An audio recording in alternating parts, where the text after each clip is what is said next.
Bonjour, bonjour, bienvenue. Un tirage flash aujourd'hui avec l'oracle d'Ankara.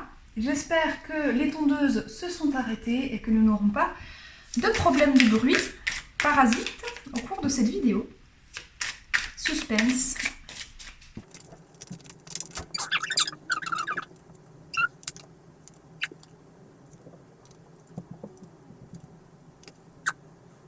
Bon. Waouh! Alors là j'ai un message qui va être compliqué à recevoir et donc compliqué à délivrer. Mais bon, je vais y aller quand même tranquillement. Alors actuellement vous êtes dans l'incapacité d'écouter votre enfant intérieur et votre guidance intérieure. Et revoilà la tondeuse, on est content. Bon, vous êtes dans l'incapacité de recevoir votre guidance intérieure, votre intuition est court-circuitée. Pourquoi ? Parce que vous avez vécu des choses difficiles et vous avez des choses à nettoyer. Là, pour le coup, je vais commencer fort, mais je pense que vous avez besoin de l'aide d'un thérapeute, d'un vrai thérapeute, d'un psychologue, clinicien ou voilà, psychiatre. J'irai pas jusque-là parce que je suis pas habilitée à vous dire si vous avez besoin d'un psychiatre, mais par contre, psychologue, ça me semble assez évident. Je vois un parcours qui est très difficile, donc ça parlera pas à tout le monde bien évidemment.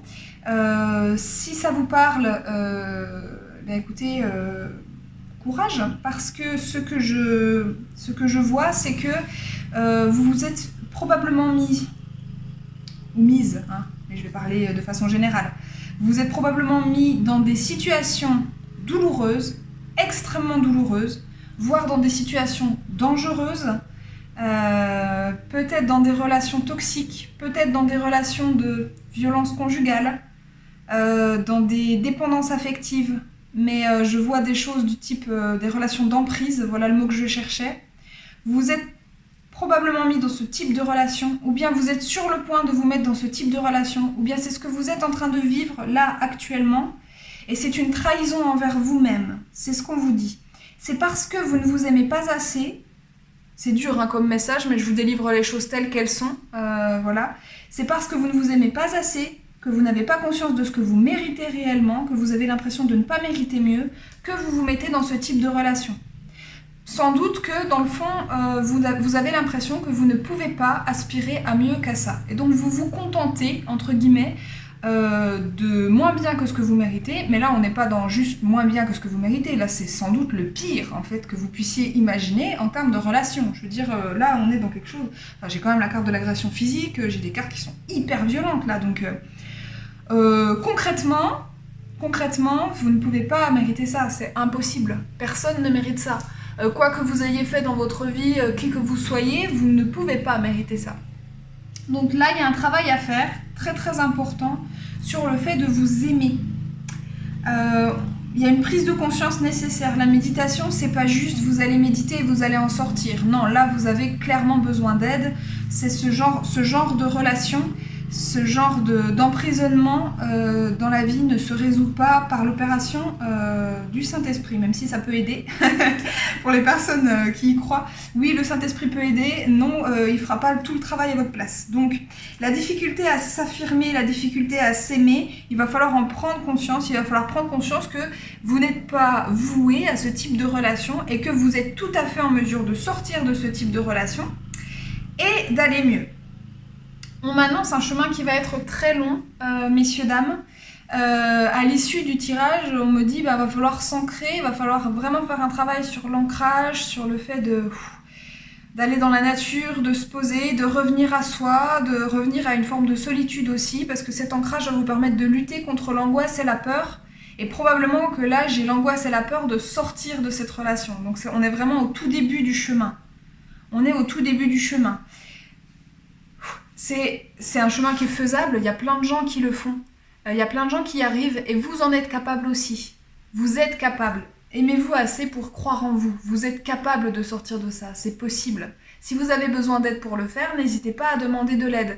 Et si vous avez peur de demander de l'aide parce que vous avez peur de la personne que vous avez en face de vous, eh ben, n'hésitez pas à faire les choses de façon discrète. En scred, c'est possible. Je veux dire, voilà, ça peut commencer par là. Si c'est besoin de voir un thérapeute, prenez rendez-vous de visu avec la personne, vous allez voir la personne à son cabinet, vous prenez rendez-vous de visu, vous laissez pas de traces écrites, et puis comme ça, vous serez pas...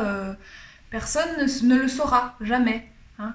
Prenez rendez-vous dans un moment où vous n'êtes pas avec la personne, désactivez... je sais pas, là je vais loin en fait dans les recommandations que je vous donne, mais parce que je pense qu'il y a vraiment des personnes qui ont besoin d'entendre qui sont vraiment en danger. Là, j'ai l'agression physique, donc voilà pourquoi je vais dans ce genre de technicité, d'accord.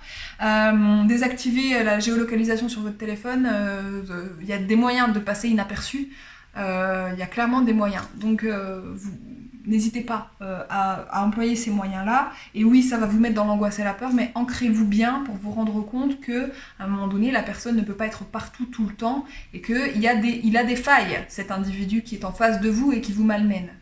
Ou cette énergie. Je ne sais pas exactement dans quoi vous êtes, mais moi j'aurais tendance à dire là qu'on est dans des relations d'emprise de personne à personne. Donc si c'est le cas, vous adaptez à vos circonstances, c'est un tirage général, mais là j'ai des personnes à qui ça va parler très précisément et très, très personnellement.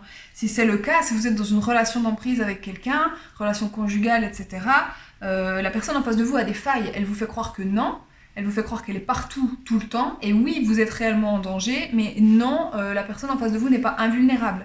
Il y a des moments, il y a des occasions, il y a des façons aussi de louvoyer. N'hésitez pas aussi à vous tourner vers des associations, éventuellement, de protection. Voilà. Il en existe beaucoup et ces personnes-là pourront vous conseiller. Donc il y a des numéros verts, etc. J'essaierai de vous mettre ça quelque part dans la vidéo, d'accord? J'essaierai de vous trouver des ressources à ce niveau-là.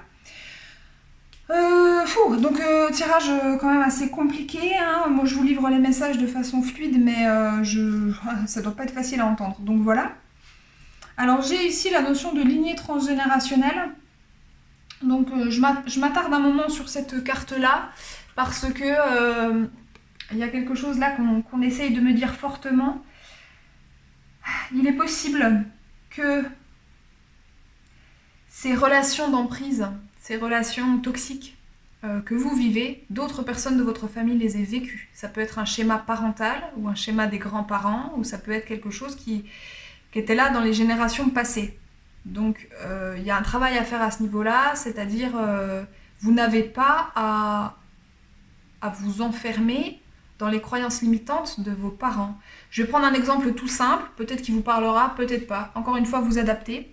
Si votre maman était une femme battue et que vous-même vous retrouvez dans une relation d'emprise et de maltraitance, vous êtes en train de répéter un schéma qui correspond aux croyances limitantes de votre mère sur elle-même, sur le rôle de la femme, etc. Vous avez vu quelque chose et vous l'avez pris pour vous, étant enfant, vous avez analysé votre rôle de femme et votre position et la notion d'amour et tout un tas de notions comme ça qui étaient faussées chez votre maman, vous avez pu les prendre pour vous. Alors je dis vous, je suis désolée, c'est peut-être pas la façon la plus subtile d'en parler, j'aurais peut-être dû parler à la troisième personne, histoire de pas heurter, mais c'est pas... Voilà, Bref. Donc voilà, vous n'avez pas à vous couler dans un moule familial, en particulier si ce moule familial est toxique. En particulier si ce moule familial est à ce point mauvais pour vous, est à ce point dangereux pour vous. D'accord ?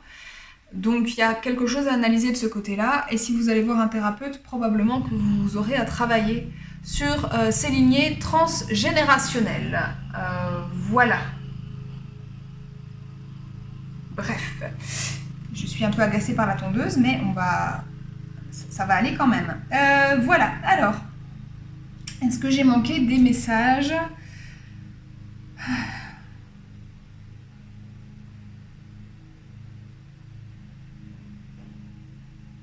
J'irais bien chercher quand même un conseil. Je suis pas allée voir le dos de deck. Je vais me refaire un dos de deck. Hop, voilà. Ouais. Voilà, donc là l'autosabotage, c'est ce que je vous disais, c'est parce que vous vous aimez pas assez que vous allez vous enfermer dans ce type de relation, parce que vous pensez ne pas mériter plus. Il y a aussi peut-être une peur de la solitude. Il y a pu avoir comme ça la difficulté de se regarder dans le miroir quand on est seul, et donc la volonté de s'enfuir dans une relation, quelle qu'elle soit, pour ne pas avoir affronté sa solitude. La solitude, elle n'est pas négative, hein. On peut tout à fait être célibataire, être très équilibré, être très heureux. Comme dit le dicton, on est mieux seul que mal accompagné. Donc clairement, voilà, il faut pas la craindre, cette solitude. Il est possible aussi qu'à travers la relation d'emprise, vous soyez isolé par rapport au reste du monde, par rapport à votre famille, à vos amis, etc. N'hésitez pas à aller demander de l'aide de leur côté aussi, parce que ils ont probablement eu conscience de cette emprise et de cet éloignement plus ou moins forcé, ou pas très naturel en tout cas. Donc si vous retournez vers eux, il est possible que vous trouviez des soutiens dans vos anciennes relations. Ouais. On se voile la face, on pense pas avoir droit au bonheur, c'est tout ce que je vous ai dit jusqu'à présent. Et l'aide d'un thérapeute. Bon bah voilà. Voilà. Je pense qu'on a fait le tour. Vraiment, je vous encourage fortement à vous faire accompagner. Alors par un thérapeute, oui, par des associations aussi, par des groupes de parole, voilà. Faites-vous un réseau clandestin d'aide de manière à commencer à étayer le parcours qu'il vous faudra emprunter pour sortir de là. Je vous souhaite énormément de courage, en tout cas. J'espère que cette guidance vous aura aidé à faire le point sur votre situation et à comprendre que les choses ne sont pas immuables et que vous méritez mieux. Je vous souhaite une bonne journée, je vous souhaite beaucoup de courage et puis je vous dis à bientôt pour de nouvelles aventures, meilleures j'espère. Bye bye.